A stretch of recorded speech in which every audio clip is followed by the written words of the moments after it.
होता क्या है, से सबसे पहले भारत में व्यापार करने के उद्देश्य से, ठीक है, बहुत सारी यूरोपीय कंपनियां आती है, ठीक है, दे आर ट्रेडर्स कंपनी।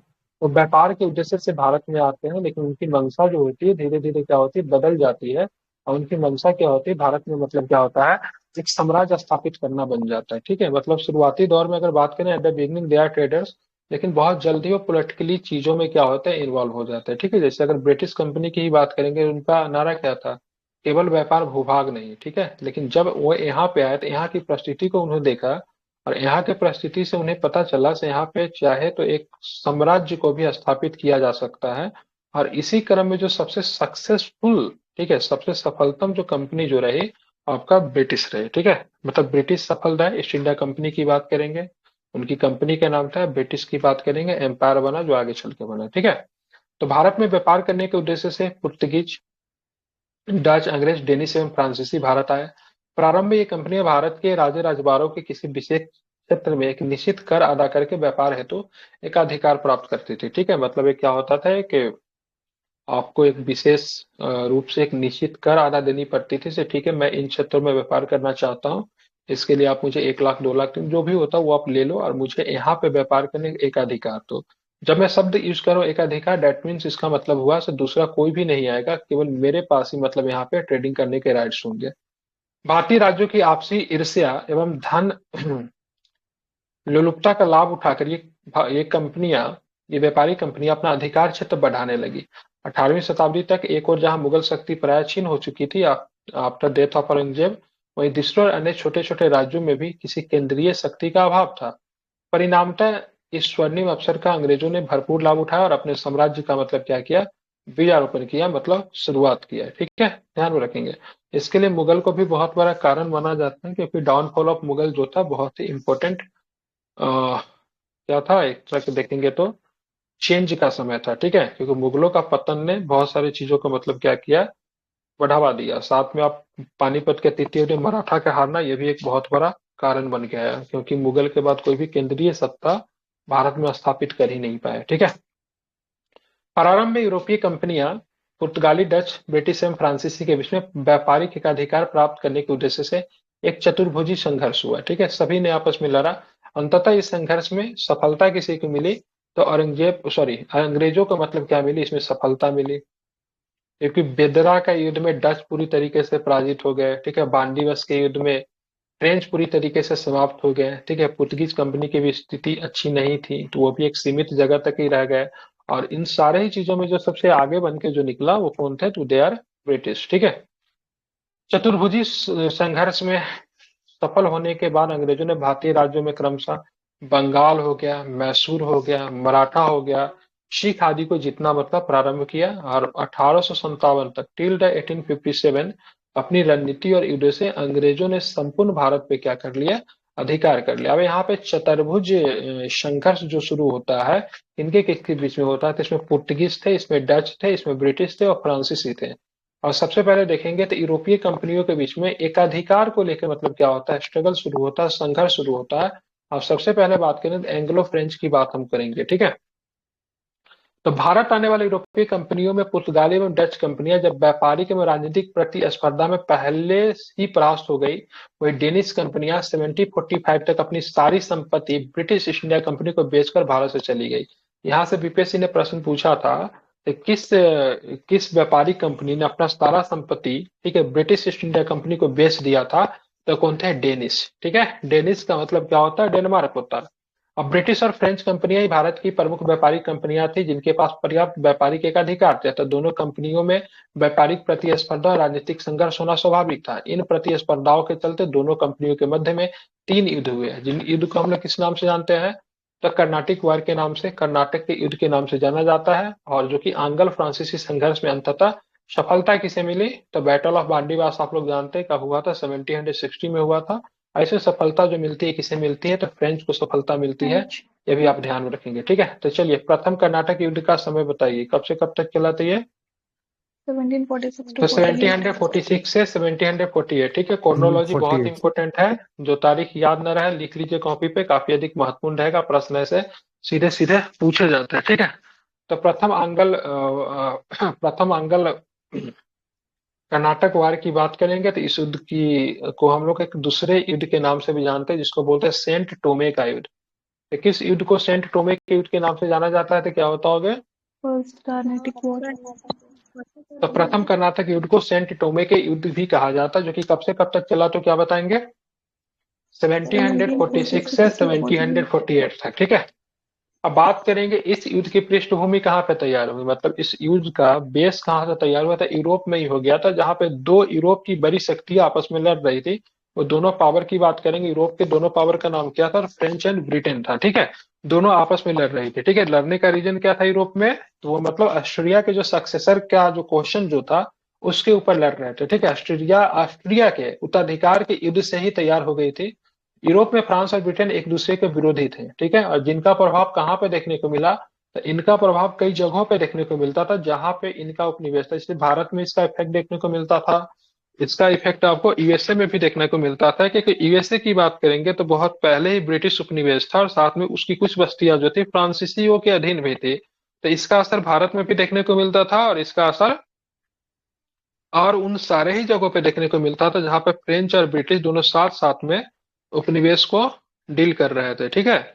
मतलब अगर यूरोप में अगर वो लड़ते तो भारत जैसे देश में भी लड़ना शुरू कर देता। अगर यूरोप में उनके संबंध अगर अच्छे हो जाते तो भारत में भी दोनों कंपनियों के बीच में क्या होती? संधि हो जाती थी, ठीक है।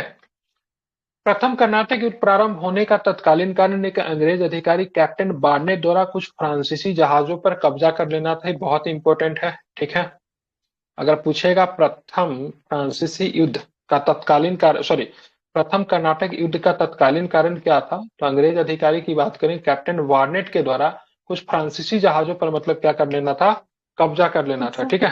ध्यान में रखना है, ठीक है। हाँ, तो ये पहला जो था कारण था, इसे आप ध्यान में रखेंगे, इंपॉर्टेंट है।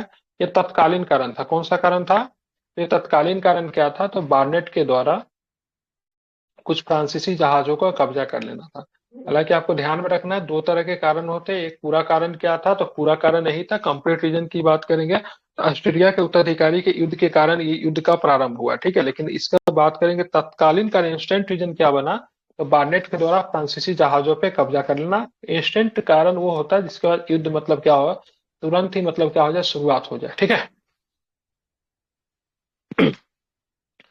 डुप्ले ने मॉरिशस के फ्रांसीसी गवर्नर ला बुर्दोन है, ठीक है, इनका ध्यान रखना है। ये मॉरिशस के फ्रांसीसी गवर्नर थे, जिसका नाम था क्या? ला बुर्दोनो की सहायता से मद्रास को जीत लिया। अंग्रेजों ने कर्नाटक के नवाब अनवरुद्दीन से डुप्ले के विरुद्ध सहायता मांगी। हालांकि हस्तक्षेप के बाद भी डुप्ले मद्रास का घेरा नहीं छोड़ा, ठीक है। प्रथम कर्नाटक युद्ध फ्रांसीसी सेना और कर्नाटक के नवाब अनवरुद्दीन के मध्य लड़ा गया। इस युद्ध में फ्रांसीसी विजयी रहे। यह किसी विदेशी सेना की पहली विजय मानी जाती है। इस विजय का मुख्य कारण फ्रांसीसियों का क्या था?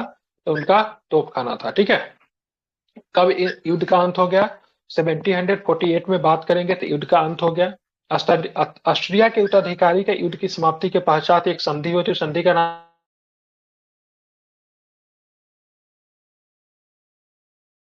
कौन सा संधि हुआ? प्रथम कर्नाटक युद्ध में एक्सला सेपल की संधि। कौन सी संधि?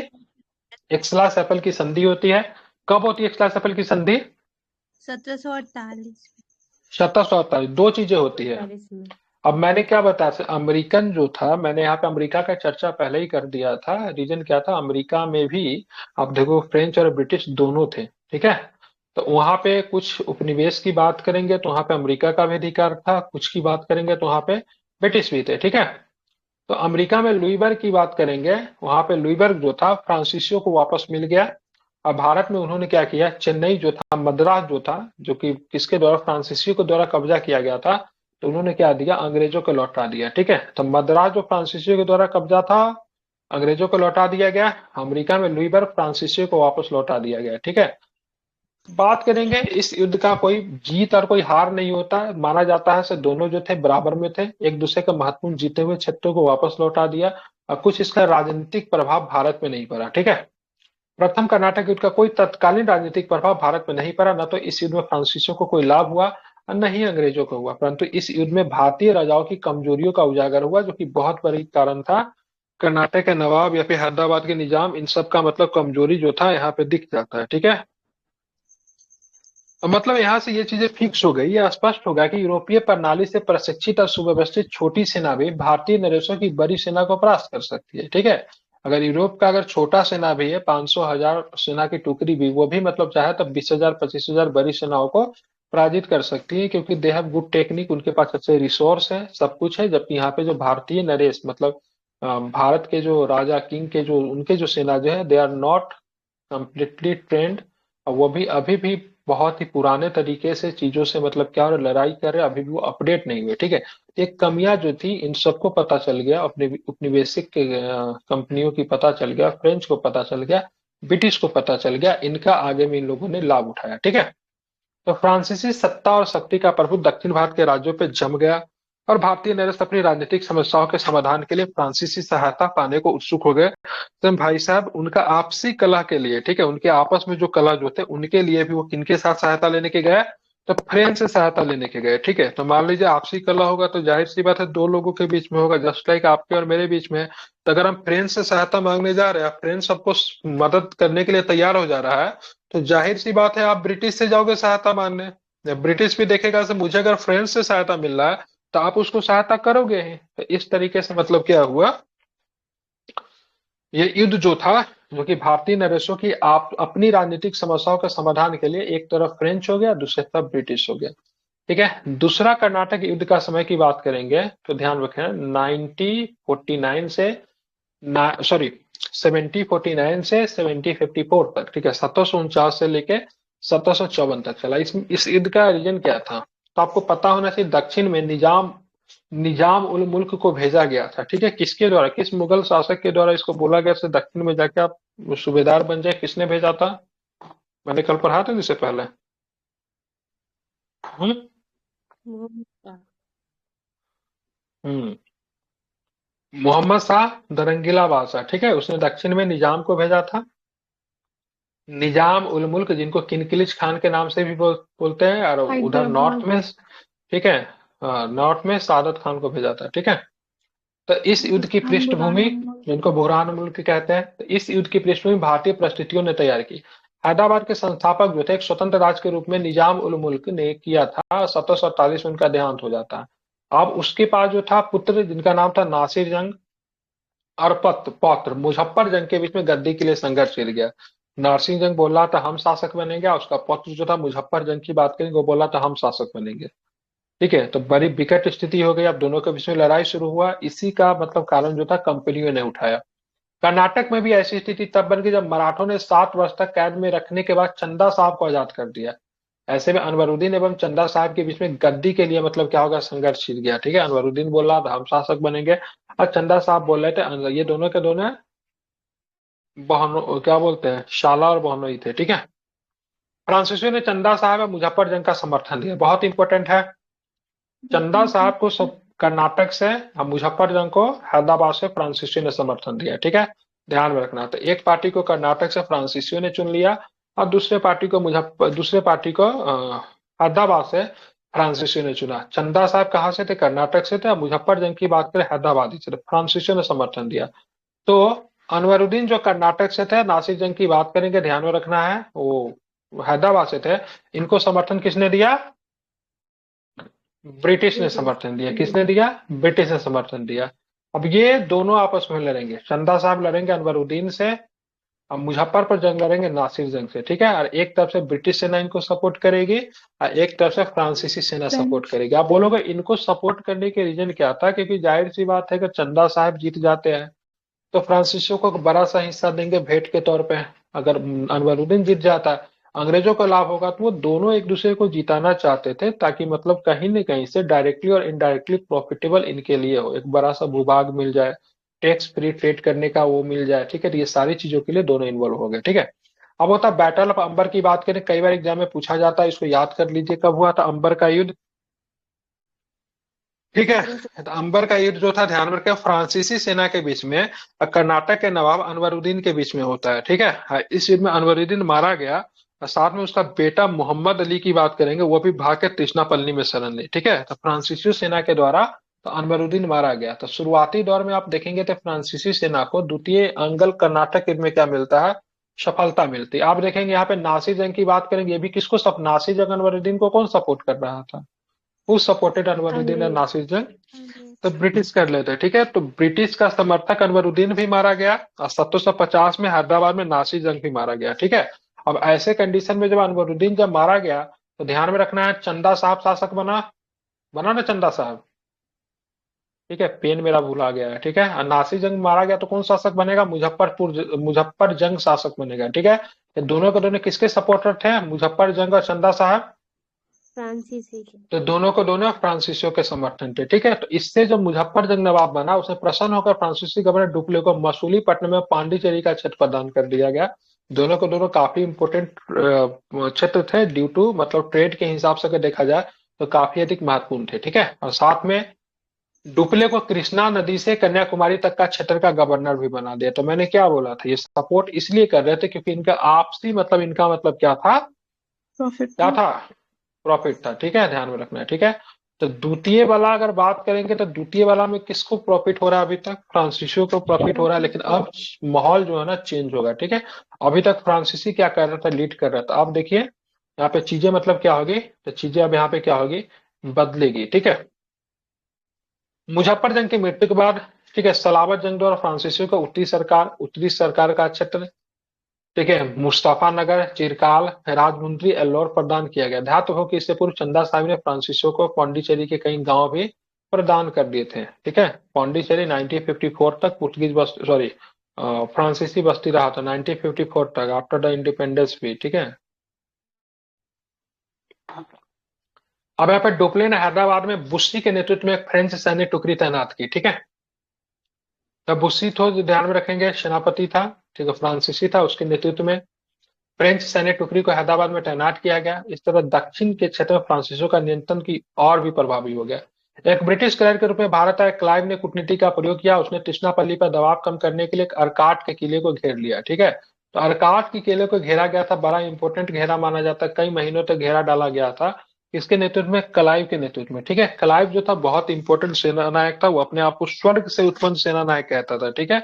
मतलब मैं एक ऐसा सेना नायक हूँ जो कि स्वर्ग से आया हूँ, ठीक है। एक मामूली सा एक क्लर्क के रूप में काम करने आया था ईस्ट इंडिया कंपनी के अधीन में, आगे चल के बहुत इंपॉर्टेंट रोल अदा करता है। Clive was the first person at the beginning जिसने ब्रिटिश एम्पायर की नींव रखी, ठीक है। नींव रखने में बहुत प्रमुख भूमिका मानी जाती है।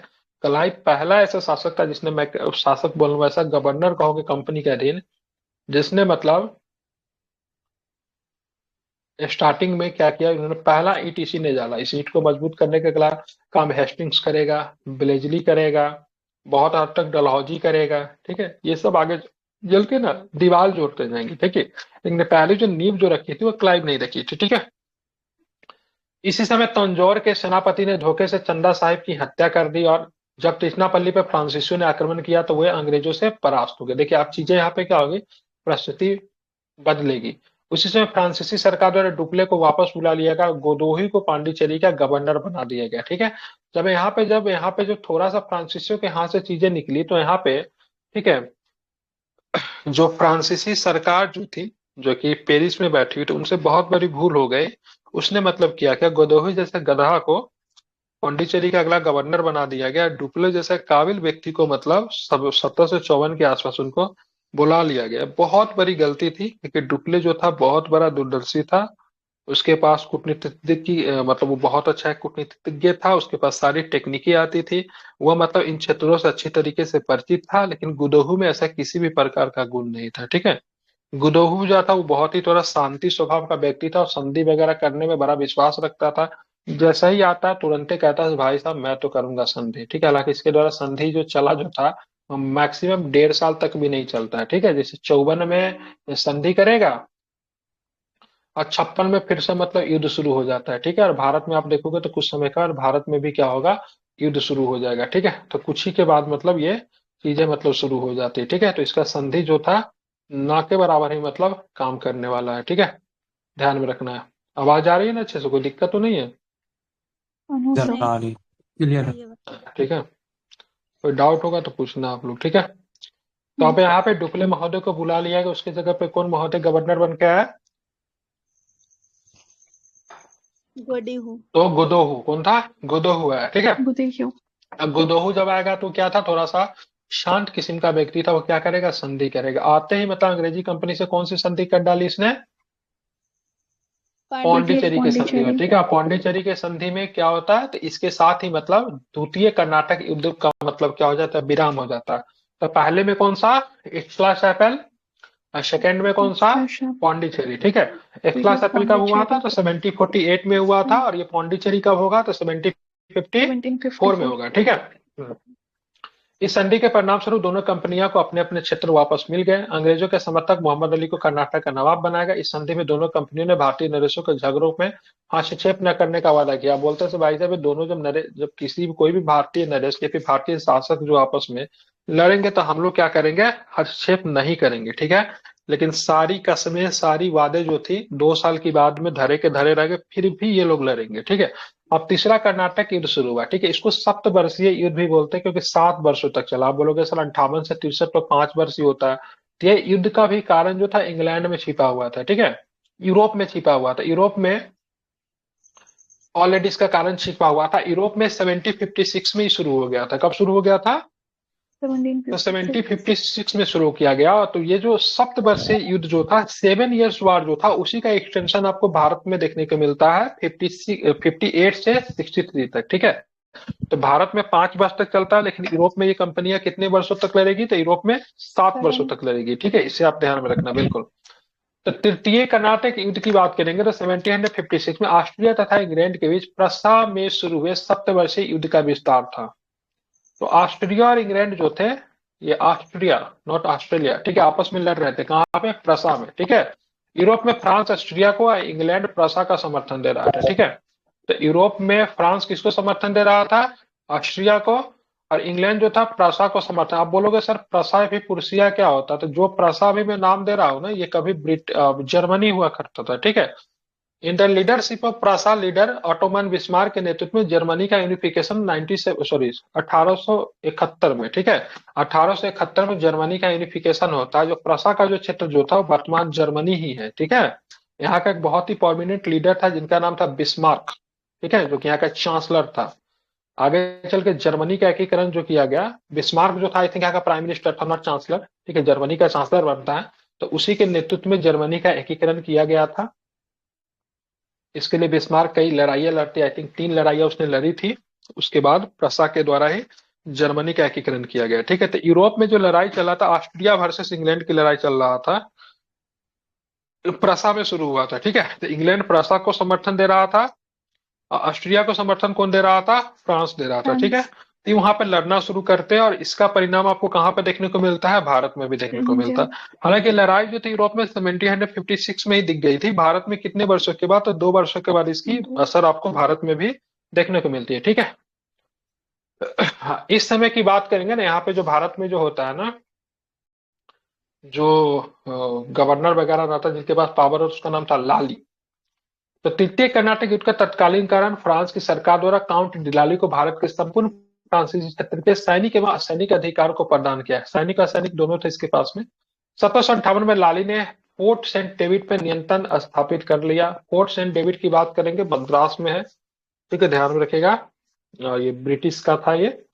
हालांकि तंजौर पर अधिकार करने में असफल रहा। लाली ने युद्ध में अपनी स्थिति मजबूत करने के लिए बुस्सी को हैदराबाद से वापस बुला लिया, जो कालांतर में उसकी रणनीतिक भूल साबित हुई। क्योंकि जैसा ही वो हैदराबाद से वापस आता है, ठीक है, ब्रिटिश सेना हैदराबाद पर अधिकार कर लेती है।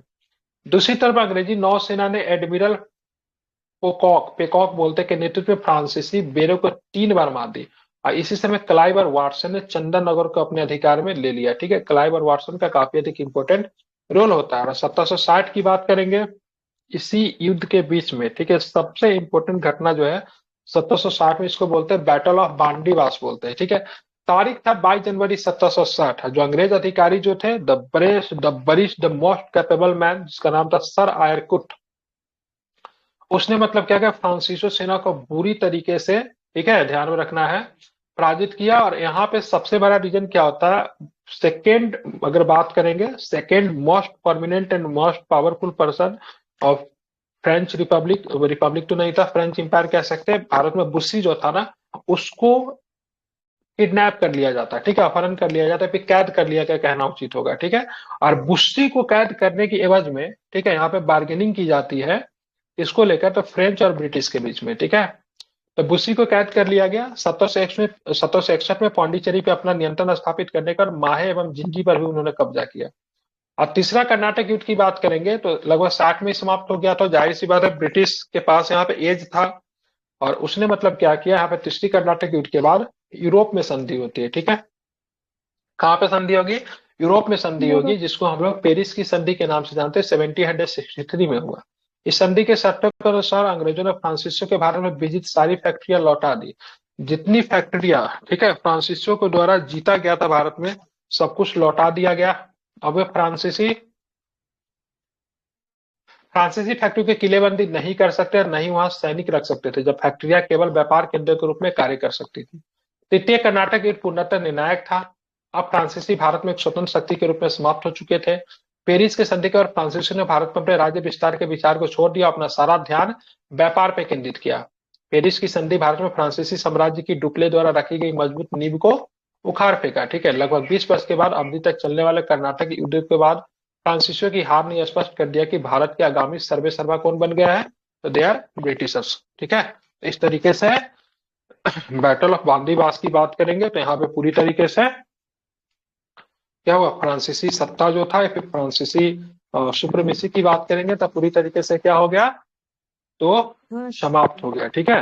अब बैटल ऑफ बांदीवास की बात करेंगे तो एक तरफ काउंट डी लाली था, तो दूसरे तरफ कौन थे, तो क्या बताएंगे, दूसरे तरफ कौन थे, कौन थे, सर आयरकुट। क्या नाम था, सर आयरकुट। किस आयरकुट। फ्रांसीसी अधिकारी को बैटल ऑफ बांदीवास के बाद उनको गिरफ्तार कर लिया गया था या फिर कैद कर लिया गया था, तो क्या बताओगे, बुस्सी को, ठीक है। प्रथम कर्नाटक युद्ध में कौन सी संधि होती है समाप्ति पे, एक्सला शापिल। एक्सला शापिल की संधि होती है। दूसरे में कौन सी संधि होती है, वांडीवाश। पुडुचेरी। दूसरे में पौंडीचेरी की संधि होती है, ठीक है। तीसरे में कौन सी संधि होती है, ट्रीटी ऑफ पेरिस। ठीक है, बिल्कुल ठीक है, तो ट्रीटी ऑफ पेरिस होती है, ठीक है। अब बात करेंगे तीनों कर्नाटक युद्ध में, बात करेंगे सबसे निर्णायक कौन रहा, ठीक है, तो ध्यान में रखना है कौन निर्णायक रहा, बिल्कुल ठीक है। अगर बोला जाएगा पहले वाला के क्या फैसला निकला, तो कुछ भी नहीं निकला, बराबर बराबर नहीं था, एक दूसरे के विजित क्षेत्र को लौटा दिया गया। इसमें बताओ फ्रांसीसियों को कौन सा क्षेत्र मिला था, प्रथम वाले में फ्रांसीसियों को कौन सा क्षेत्र मिला था, और बताया तो अमेरिका में नहीं दिया गया था, लुईबर्ग दिया गया था। कौन सा क्षेत्र दिया गया था, अमेरिका में लुईबर्ग। अब ब्रिटिश को क्या मिला था, सब भूल गया, अभी तो पर मद्रास लौटाया था, ठीक है। और दूसरे वाला में अगर बात करेंगे किसकी जीत हुई, तो जीत माना जाता है फ्रेंच का, ठीक है। और तीसरे वाला में अगर बात करेंगे तो जीत एक तरह से किसकी थी, तो ब्रिटिश की थी, क्योंकि फ्रांसीसी शक्तियां राजनीतिक विस्तार नहीं करेगी, क्या करेगी, तो केवल ट्रेड करेगी। क्या करेगी, केवल ट्रेड करेगी, वो भी बहुत ही लिमिट जगहों पे, ठीक है, ध्यान में रखेंगे। लेकिन 1954 तक आप देखोगे पौंडीचेरी, यमन, माहे, ये सब के सब फ्रांसीसी कॉलोनी ही थी, ठीक है। चलिए, ये आपका हो गया, कर्नाटक हो गया। अब देखेंगे दूसरा टॉपिक।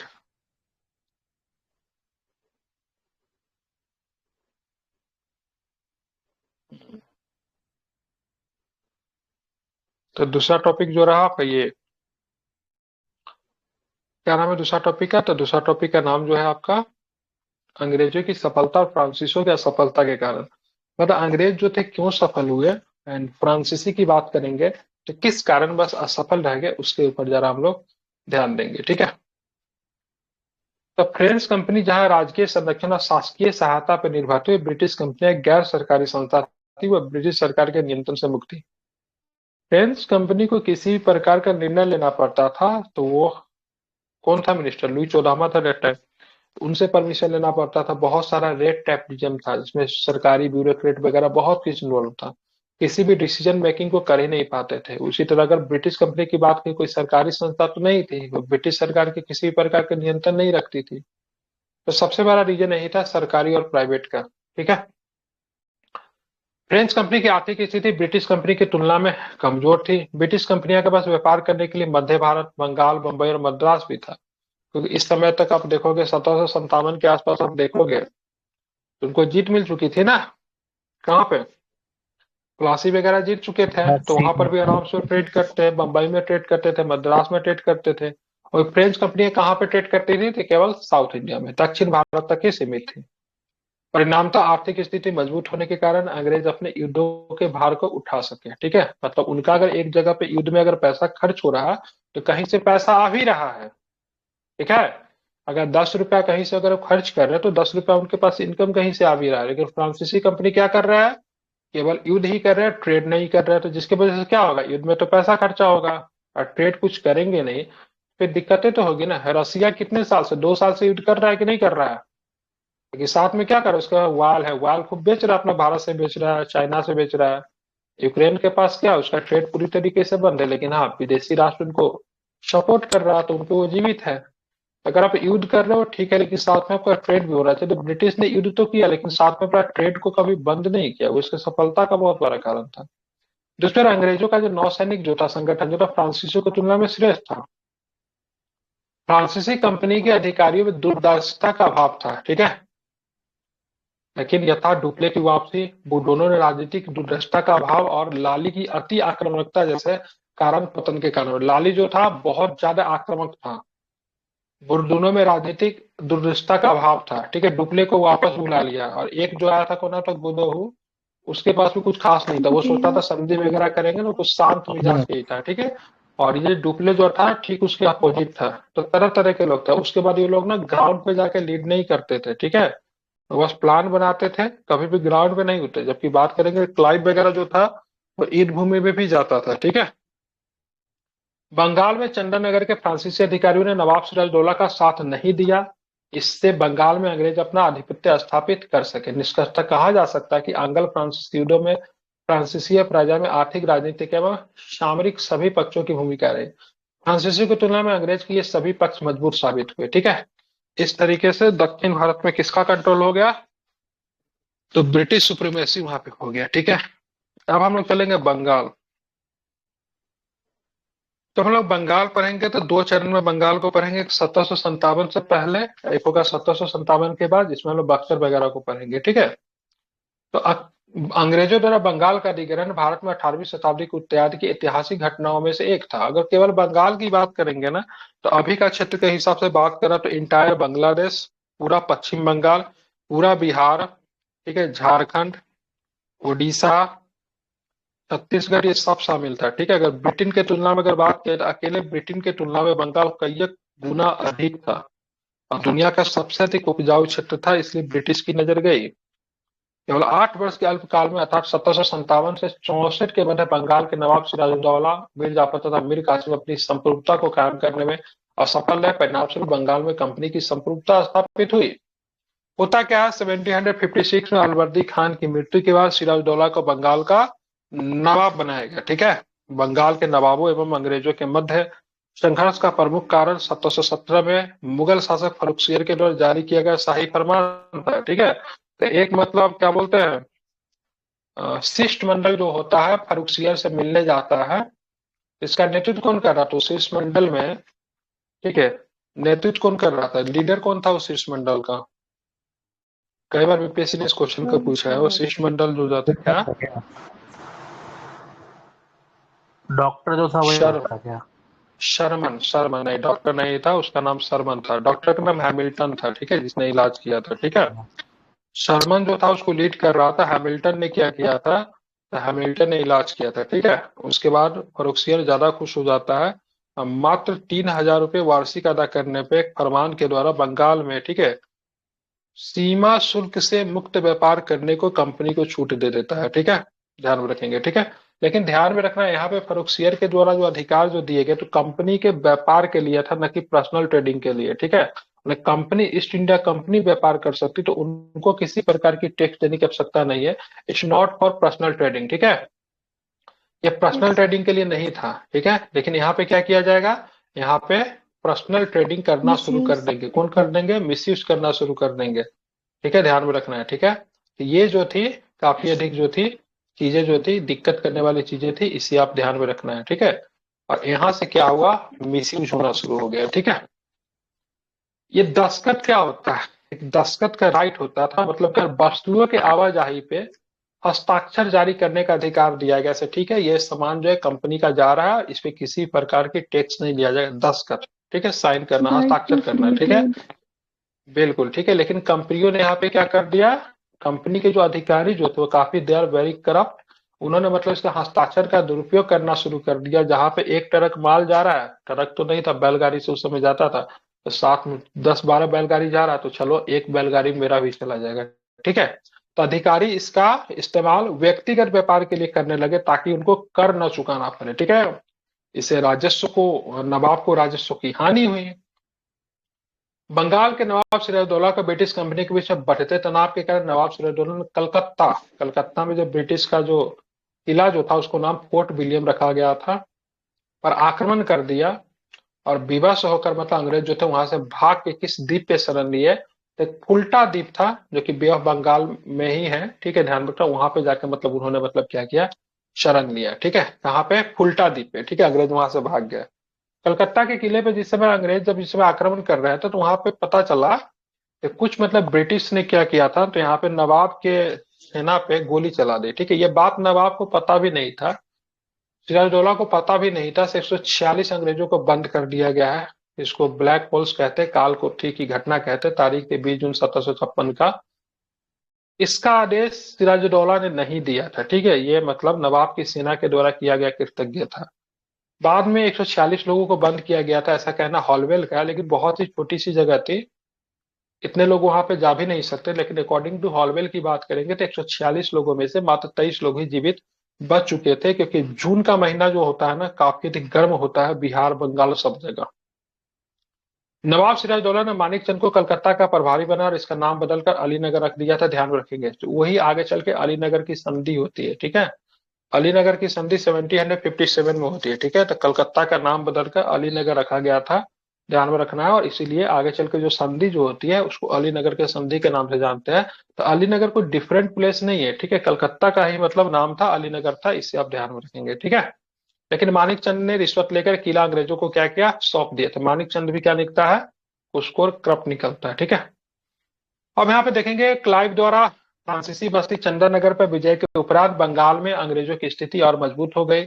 अंततः सिराजदौला को अलीनगर की संधि करनी पड़ी, ठीक है। अलीनगर की संधि कब हुई थी, ये क्रोनोलॉजी मिलाने के लिए दिया जाता है, महीना के साथ याद रखिए, ठीक है। कैसे देगा बताओ, सबसे पहले दे देगा सबको ब्लैक हॉर्स दे देगा, अलीनगर की संधि देगी, बैटल ऑफ प्लासी दे देगा, और भी 1-2 तारीख दे देगा, बोलेगा शुरू से लेकर अंत तक इसको सजाइए।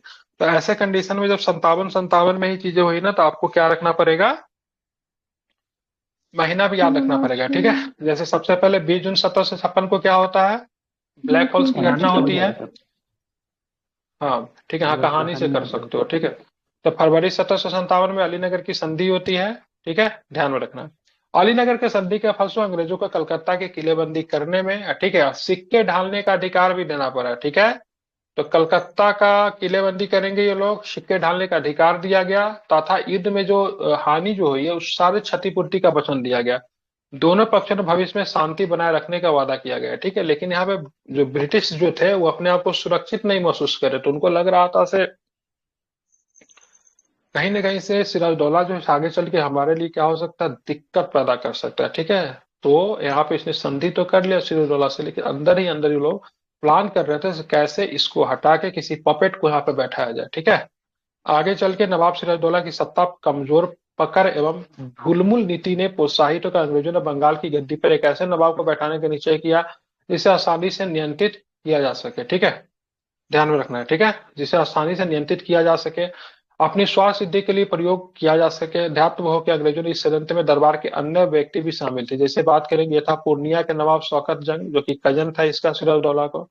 सिराजदौला की एक मौसी थी घसीटी बेगम, ठीक है। सिराजदौला के ना 3 मौसी थी, आई थिंक नहीं 2 थी, सॉरी, इनके माता जो थी 3 बहन थी, क्योंकि अलाउद्दीन खान के कोई बेटे नहीं थे, इसलिए नवाब कौन बन सकता था, या तो नाती बन सकता था या फिर दामाद बन सकता था, ठीक है। तो मीर जाफर जो था सिराजदौला अलाउद्दीन खान का दामाद था, मीर जाफर, ठीक है, सिराजदौला का मौसा था वो अपने आप को ज्यादा कैपेबल मानता था। लेकिन दिक्कत की बात ये थी ना, बनने उसे नहीं दिया गया, इस बात से वो भी नाराज था। तो ये सबके सब नाम जो है सो सिराजदौला के क्या थे, दुश्मन थे। जैसे शौकत जंग की बात करेंगे, पूर्णिया के नवाब था, सिराजदौला की जो मौसी जो थी घसीटी बेगम, वो भी मतलब उसका दुश्मन ही था। ठीक है, मीर जाफर की बात की वो भी था, राज दुर्लभ की बात की वो भी दुश्मन था, जगत सेठ की बात की वो भी दुश्मन था, मानिक चंद की बात करेंगे तो ध्यान रखें वही मानक चंद था जो कि कभी सिराजदौला का मतलब दोस्त हुआ करता था, लेकिन वो भी अंग्रेजों से जाके मिल गया था। ठीक है, उसके बाद बात करेंगे खादिम खान की बात की, वो भी उसका दुश्मन था, अमीम चंद की बात के दुश्मन। इसके दो तरह के दुश्मन थे।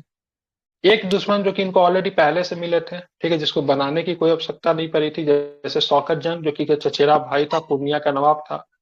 मौसी की बाकी घसीटी बेगम वो था। ठीक है, मीर जाफर साहब इनके मौसा थे, ये इसके दुश्मन थे। कुछ दुश्मन इसने बना रखे थे, जैसे ये ना 20 साल का बच्चा था, ठीक है, जोशीला नौजवान था, तो कभी कभी लोगों का बहुत मजाक उड़ाया करता, दरबार के किसी के लोगों को मजाक उड़ा देता था, कभी किसी को ना आदेश दे के बुला लिया करता था। तो कुछ दुश्मन को इसने ना, क्या बोलते हैं इनको, अ, क्या होता है उसको, कृत्रिम तरीके, आर्टिफिशियल तरीके से बना रखे थे, नहीं स्वयं अपना दुश्मन बनाना होता है, तो किया था। जगत सेठ जो था ना बैंकर था। ठीक है, देखिए किसी भी युद्ध को लड़ने के लिए बैंकर की आवश्यकता होती है। जगत सेठ जो था इसने फाइनेंस किया था। ठीक है, इसको सिराजदौला से पर्सनल दिक्कत थी, क्योंकि सिराजदौला से इसकी बनती नहीं थी। सिराजदौला इसका एक बार किल्ली भी बनाया था, इस वजह से उसने सपोर्ट किया। मानिक चंद भी था, तो वो भी सेठ था, वो भी बैंकर जैसा ही था। ठीक है, और भी बहुत सारे लोग थे, इन सबने मिलकर, ठीक है, राजवल्लभ का नाम नहीं दिया क्या, राजवल्लभ जो था वो भी इसका शत्रु ही था।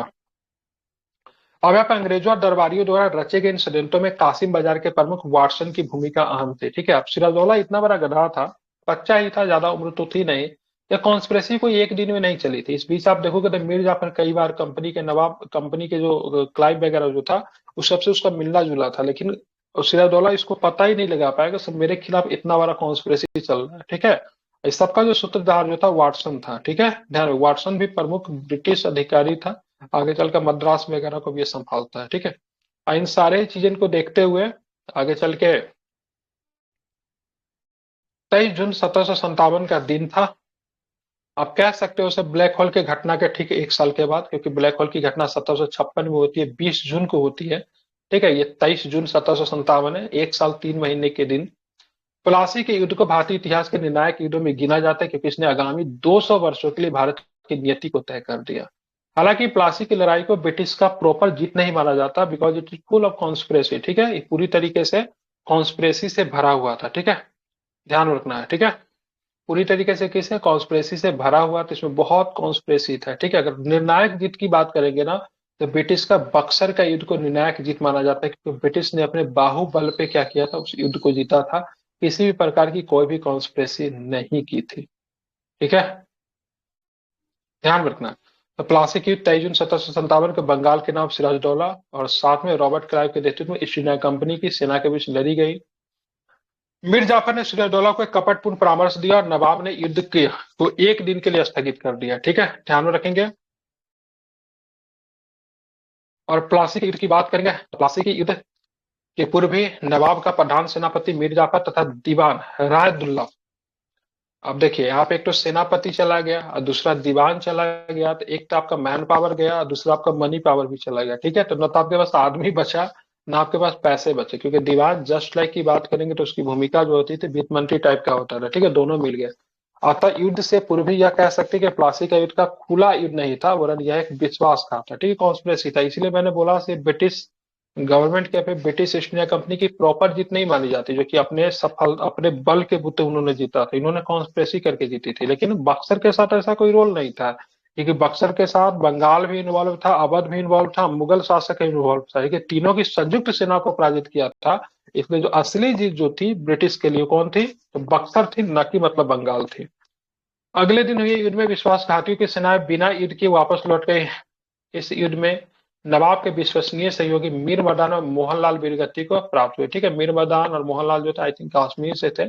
जहां तक सिराजदौला के बहुत अधिक शत्रु थे जो कि उनको गिरता देखने हुए चाहते थे, उसमें से कुछ उनके मित्र भी थे। जैसे कि बात करेंगे तो मीर मर्दान का नाम ले लो आप, और मोहनलाल का नाम लो, they are good friends of Sirajuddaula. ठीक है, और युद्ध के पश्चात नवाब सिराजदौला भाग के मुर्शिदाबाद चला गया, जहां पे मीर जाफर का पुत्र मीरन के द्वारा इसका, मीरन ने, ठीक है ध्यान रखना, ये भी ध्यान रखना है। ठीक है, तो ये भाग के मुर्शिदाबाद गया, लेकिन पटना के आसपास इसकी हत्या होती है। ठीक है, मीर जाफर का पुत्र मीरन जो था, मोहम्मद बेग के द्वारा उसकी हत्या करवा दी। ठीक है, मीरन ने हत्या नहीं की थी। मीरा ने आदेश दिया था। हत्या इसकी मोहम्मद बेग ने की थी। आई थिंक पटना में ही हत्या हुई थी। ठीक है, अब यहाँ पे प्लासी के युद्ध का परिणाम की बात करेंगे और इसका इंपॉर्टेंस क्या है। ठीक है, तो आप देखोगे यहाँ पे कंपनी अब एक राजनीतिक शक्ति बनकर उभरी। पहले कंपनी क्या थी, दे आर ट्रेडर्स। ठीक है, लेकिन अब क्या हो गया, पॉलिटिकली काफी विलफुल हो जाती है, काफी अधिक मजबूत हो जाती है। अब बंगाल के संदर्भ में सर्वशक्ति बन गई, जिससे वहां पे किंग मेकर की भूमिका अदा की। किंग मेकर का मतलब क्या, मतलब जिसे चाहे उसे एज ए पॉपेट किंग की तरह बंगाल में बैठा दे रही थी। ठीक है, प्लासी की युद्ध ने अंग्रेजों की राजनीतिक शक्ति को स्थापित किया, साथ ही अंग्रेजों की सुगम, ठीक है ध्यान रखना है, अंग्रेजों की सुगम पहुंच बंगाल के संपन्न खजाने तक भी कर दी गई। इस आर्थिक सहूलियत से अंग्रेजों की वित्तीय स्थिति सुदृढ़ हो गई, और जब इनका वित्तीय स्थिति जब बहुत अच्छा हो गया तो यही प्लासी वगैरह से जो उन्होंने पैसे जो कमाए पे अर्न किए, उसको उन्होंने क्या किया ना, साउथ में जो लड़ रहे थे उससे डुप्ले वगैरह से, तो वहां पे जाके उन्होंने इसका प्रयोग किया। ठीक है, और साथ में मोटिवेटेड भी थे। ठीक है, ध्यान में रखेंगे। इस आर्थिक सहूलियत से अंग्रेजों की वित्तीय स्थिति सुदृढ़ हुई, जिससे उसकी सैन्य शक्ति को मजबूती प्रदान किया। अंग्रेज इसी खजाने के सारे पूरे भारत पर नियंत्रित करने में सफल रहे। युद्ध के पश्चात नवाब बने मीर जाफर ने कंपनी को 24 परगना की जमींदारी प्रदान की। अभी भी 24 परगना क्षेत्र है बंगाल में। ठीक है, जिला है। बंगाल, बिहार में, उड़ीसा में मुक्त व्यापार करने की अनुमति दी। ठीक है, बंगाल में भी, बिहार में भी, उड़ीसा में पूरी तरीके से मुक्त व्यापार कर सकते थे। ठीक है, ध्यान में रखना है। लेकिन मीर जाफर को जब पता चला भाई साहब हम जो जिस राज्य का हमको शासक बनाया गया, फिर नवाब बनाया गया, वहां पे तो कुछ है नहीं, क्योंकि सारा पैसा जो था अंग्रेज ले जा रहे थे। ठीक है, युद्ध के हार जाने के रूप में। अब बाद में भी कुछ बचा कुचा था, उसका भी मतलब वही कहानी था। तंग भी क्या करते, तो मीर जाफर बोला भाई साहब हमसे नहीं होगा। तो बाद में मीर जाफर के दामाद मीर कासिम को बंगाल का नवाब बनाया गया। ठीक है, फिर मीर कासिम बीच में पॉलिटिकली मजबूत होने की कोशिश करता है और सोचता है से हम ब्रिटिश के खिलाफ कुछ करेंगे, तो फिर से मीर जाफर को बनाया जाता है। तो पहले मीर जाफर, फिर मीर कासिम, फिर मीर जाफर। ठीक है, बंगाल की युद्ध के पश्चात अंग्रेजों द्वारा मीर जाफर को बंगाल का नवाब बनाएगा, लेकिन कालांतर में क्लाइव और कंपनी की बढ़ती मांगों के कारण नवाब की आर्थिक स्थिति काफी कमजोर हो गई, जिससे उसे कई कठिन परिस्थितियों का सामना करना पड़ा। मीर जाफर कंपनी की मांगों को पूरा करने में सफल रहा। परिणामतः अंग्रेजों से नवाब के पद से अपदस्थ करके मीर कासिम को बंगाल का नवाब घोषित किया। But Mir Qasim was a good king. ठीक है, वो अच्छा शासक था। उसने सोचा से हम क्यों ना अपने स्थिति को सशक्त करें, तो सबसे पहले क्या करेगा, वो राजधानी को चेंज करेगा। मुर्शिदाबाद से राजधानी को उठा के कहाँ ले जाएगा, ठीक है, मुंगेर। तो वो मुंगेर ले जाता है। ठीक है, तो मुर्शिदाबाद से मुंगेर। अभी तक बंगाल की राजधानी कलकत्ता नहीं हुआ। ठीक है, कलकत्ता प्रेसिडेंसी बनता है, लेकिन राजधानी अभी मुर्शिदाबाद ही है। ठीक है, तो मीर कासिम को बंगाल का नवाब बनाए जाने की घटना को गवर्नर वेंसी टाट ने 1760 की क्रांति की संज्ञा दी, क्योंकि इस सत्ता परिवर्तन से अंग्रेजों के कई महत्वपूर्ण लाभ हुए। ठीक है, ध्यान में रखना है। ठीक है, तो जब यहाँ पे गवर्नर जब बनाया जाता है मीर कासिम को, तो इसको 1760 की क्रांति की संज्ञा दी जाती है वेंसी टाट के द्वारा। ठीक है, मीर कासिम और कंपनी के बीच में क्या रिलेशन था, इसको हम लोग देखेंगे। तो मीर कासिम ने नवाब का पद प्राप्त करने के लिए कार्यकारी गवर्नर हॉलवेल के साथ समझौता की। वही हॉलवेल है जो कि मतलब कौन सा घटना, ठीक है, ब्लैक होल की घटना से जुड़ा हुआ है। ठीक है, तो हॉलवेल के साथ समझौता किया, जिसमें वर्धमान, मिदनापुर एवं चट्टगांव की जमींदारी कंपनी को क्या कर दी गई, सौंप दी गई।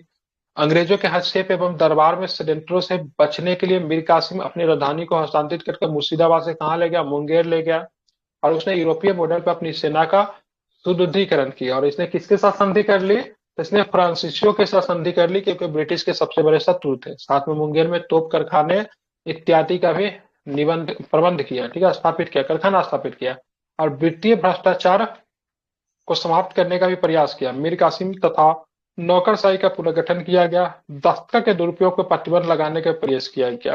अब दस्तखत का दुरुपयोग होता था, तो इसने देखा से भाई साहब जो ब्रिटिश कंपनियां जो है, ठीक है, या फिर ब्रिटिश जो है, वो ट्रेड कर रहा है, दस्तखत का दुरुपयोग भी कर रहा है, उसके बदले में कुछ पैसे ही नहीं दे रहा है, तो उसने मतलब ट्रेड को ही फ्री कर दिया। ठीक है, चलो अब जो केवल कंपनी के लिए ही ट्रेड फ्री नहीं रहेगा, जो भारतीय ट्रेडर्स जो है उनके लिए भी ट्रेड फ्री कर दिया गया है। ठीक है, पहले जो कंपनी को स्पेशल राइट देते थे तो दिक्कत होती थी ना, अब सबको जब स्पेशल ही राइट दे देंगे तो क्या ही दिक्कत रहेगा। जैसे मान लो किसी को 5 रुपया दे रहा है, किसी को 10 रुपया दे रहे हैं, तो दिक्कत हो सकती है। या फिर किसी को 5 रुपया दे रहे हैं, किसी को एक भी नहीं दे रहे हैं, अब सबको ही दे देते हैं, तो चलो ठीक है, सिमिलरिटी है, सबको लाभ है। तो उसने क्या किया ना, क्या बोलते उसको यार, टैक्स को ही हटा दिया है। ठीक है, जिसको व्यापार करना करो, चाहे ब्रिटिश हो या फिर मतलब क्या हो, भारतीय हुए। इस बात से ब्रिटिश को काफी नुकसान हुआ, क्योंकि आप क्या हो जाएगा, उनका कंपटीटर कौन हो गए, तो इंडियन ट्रेडर्स हो गए, भारतीय व्यापारी हो गए।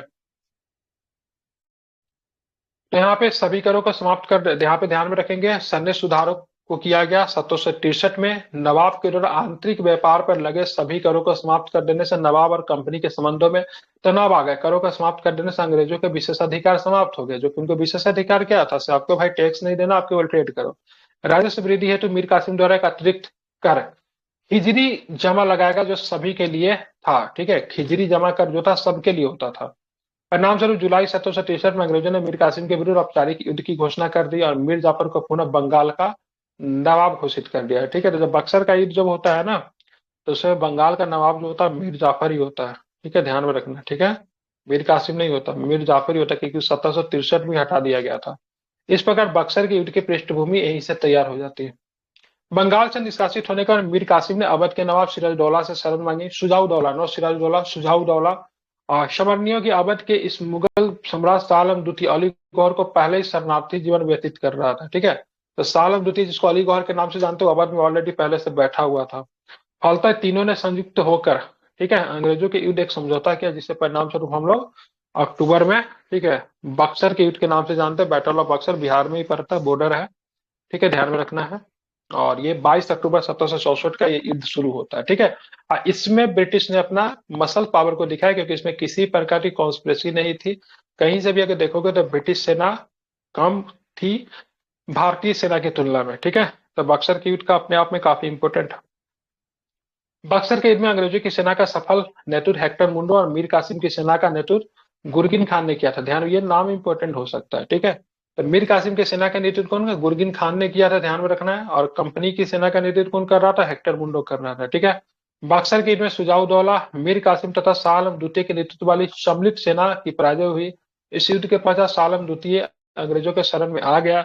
दूसरी ओर नवाब सुजाउदौला कुछ दिन तक विरोध करने के बाद आत्मसमर्पण कर दिया। मीर कासिम दिल्ली की ओर भागा, जहां 1777 में उसकी मृत्यु हो जाती है। ठीक है, ध्यान में रखना है। ठीक है, इन लोगों के साथ संधि की जाती है, उस संधि के ऊपर हम लोग बात करेंगे।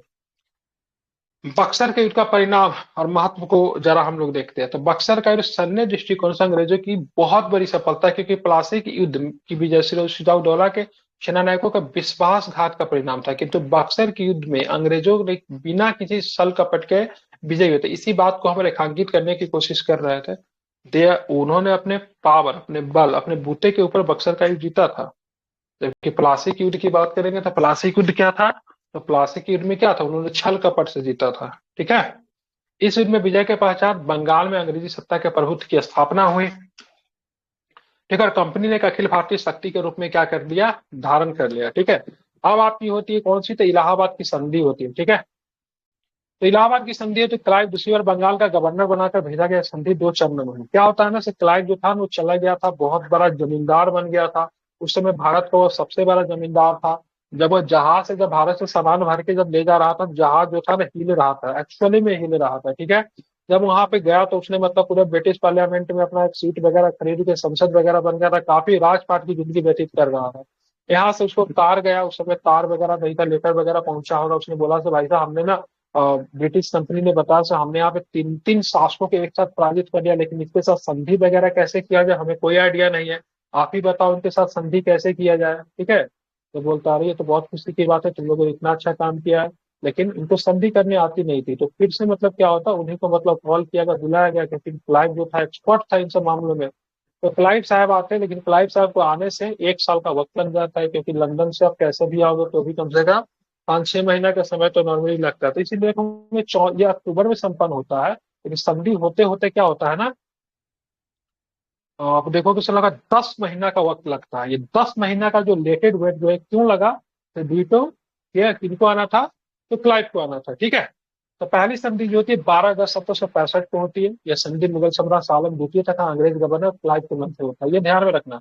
पहली संधि जो होती है शाह आलम द्वितीय, अंग्रेजों का सबसे पहला पेंशन भोगी यही है। ठीक है, हालांकि मराठों के द्वारा महाजी सिंधिया वगैरह की मदद से आगे चल के ये फिर से मतलब क्या हुआ, मुगल शासक बन गया था। दिल्ली की गद्दी फिर इसके हाथों में आ गई थी, लेकिन पहला पेंशन भोगी है, 26 लाख रुपया का पेंशन भोगी बना था। ठीक है, और इलाहाबाद के किला में रहना स्वीकार भी कर लिया था। तो पहला संधि 12 अगस्त को होती, किनके बीच में, तो शाह आलम द्वितीय और किसके बीच में, कंपनी के बीच में, ठीक है। कंपनी को मुगल सम्राट शाह आलम द्वितीय को अस्थायी रूप से बंगाल, बिहार एवं उड़ीसा की दीवानी प्राप्त हुई। इसके बदले में कंपनी ने मुगल शासक को 26 लाख रुपए की वार्षिक पेंशन देना स्वीकार किया। अच्छा पैकेज था, पैकेज खराब नहीं है, ठीक है। कंपनी ने अवध के नवाब से करा और इलाहाबाद के किले, ये जिले नहीं है किले होगा, ठीक है, लेकर मुगल सम्राट शाह आलम द्वितीय को सौंप दिए गए, ठीक है। इलाहाबाद की दूसरी संधि की बात करेंगे, 16 तारीख की होती है, ठीक 4 दिन के बाद ये संधि क्लाइव एवं अवध के नवाब शुजाउद्दौला के मध्य संपन्न हुई। इस संधि के तहत क्या था, तो इलाहाबाद और करा को छोड़कर अवध का शेष क्षेत्र मतलब नवाब को वापस लौटा दिया गया। नवाब द्वारा कंपनी को 50 लाख रुपए दिए जाने की बात स्वीकार की गई। कंपनी द्वारा अवध की सुरक्षा हेतु नवाब के खर्च पे एक अंग्रेजी सेना अवध में रखी गई, ठीक है। तो एक तरह से इसने, अब देखोगे अवध ने मतलब क्या स्वीकार कर ली, तो एक तरफ से सहायक संधि को स्वीकार कर ली। हालांकि सहायक संधि को ब्लेजली लेकर आता है, लेकिन कहीं ना कहीं अवध जो था बहुत पहले ही सहायक संधि को स्वीकार कर लिया था। एक अंग्रेजी सेना रहेगी, हालांकि रेजिडेंट वगैरह कोई सीन नहीं था, सहायक संधि से मिलता जुलता, लेकिन ये थी नहीं, क्योंकि आगे चल के 1798 में ब्लेजली आता है ना, तब जाके वो सहायक संधि आता है, ठीक है। लेकिन यहाँ पे इन चीजों को की गई थी। कंपनी को अवध में कर मुक्त व्यापार करने की छूट दी गई। बनारस और गाजीपुर के क्षेत्र में कंपनियों की संरक्षिता में जागीरदार बलवंत सिंह को अधिकार दिया गया, हालांकि यह अवध के राजा के अधीन ही माना गया, ठीक है। कल के क्लास में पढ़ेंगे बंगाल में द्वैत शासन डायरकी के बारे में, ठीक है। 75 से लेकर 72 तक चलेगा, क्लाइव के दौरान ही रहता है। जब हेस्टिंग्स महोदय आएंगे तो रेगुलेटिंग एक्ट आती है 1773 में, उससे पहले ही क्या होता है, बंगाल से द्वैत शासन को एक्सपेल कर दिया जाता है, समाप्त कर दिया जाता है। तो कल के क्लास में हम लोग यहीं से कंटिन्यू करेंगे, ठीक है। तो इसको ध्यान में रखिए और इसको कंप्लीट भी कर लीजिए आप, ठीक है। ठीक है, तो फिर मिले कल।